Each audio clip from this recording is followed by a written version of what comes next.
Magluluto tayo ng ulam natin ngayon, dinner. Guys. First time kong lutuin ito, guys. Kasi, alam niyo ba ito? Try ko lang, ha? Kung ganito ba ang pagluluto. Sa aking, sa aking pagkakaintindi, yung style ko, yung pag nakikita ko to, gusto ko siya kinakain sa mga handaan.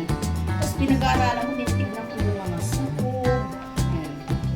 So, ang alam ko, niluto sa butter. So, ano natin yung butter para tunawin natin. Ayan guys, tunaw na. Ilagay natin, i-fry natin yung ham.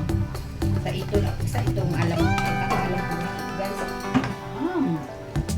I-ano natin, i-fry natin.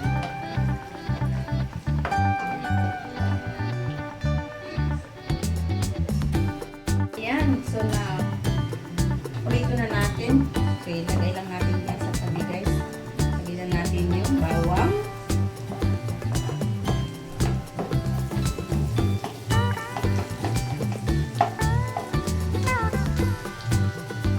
Ayan, ang bango-bango. Tapos yung onions.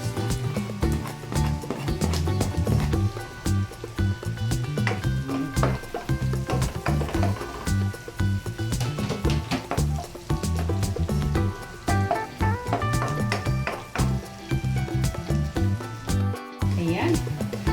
Ayan, nalo ko na sa pag-prito guys. Bango. Yung ham. Tapos, lagay na natin yung, ayan guys, mixed veggies. Mixed veggies. Lagay na natin yan. Kasi ang bango-bango yung bawang. Isa na. Ito, hindi na ito kailangan lutuin pa ng gusto guys. Kasi malambot na ito. Kaya lutuin na ito eh. Isa lang natin ng konti. Isa lang natin ng konti. Lagyan natin ng itong paminta.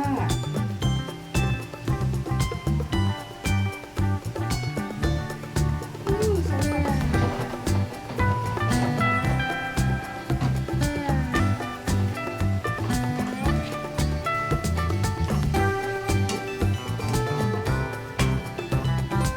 Ayan.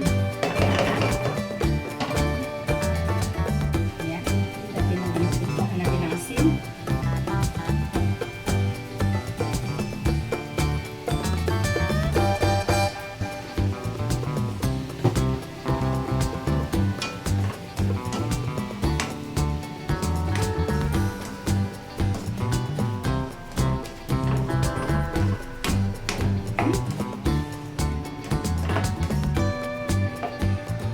Ngayon, lagay natin yung all-purpose cream. Ayan, ang sarap guys. Lagyan natin ng tubig to. Guys. So, natimplahan ko na ito ng asin.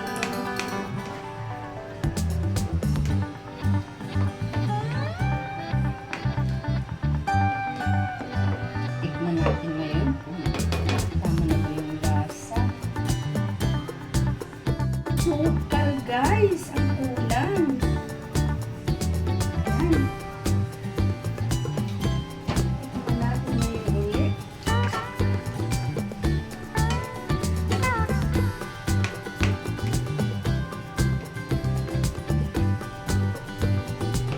Tikman natin.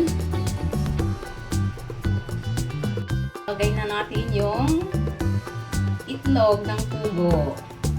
Naku, binawasan ng anak ko yan guys. Ito, 1, 2, 3, 4, 5, 6, 7, 8, 9, 10, 11, 12. Ang daming kulang. Ang dami nito guys. 18 siguro to. So, pakuluan na. Pakulo lang ng konti. Yan, simmer natin. Tapos na. Ayan guys, tapos na. Ayan, tumulo na siya. Thank you guys for watching. Yummy yummy dinner.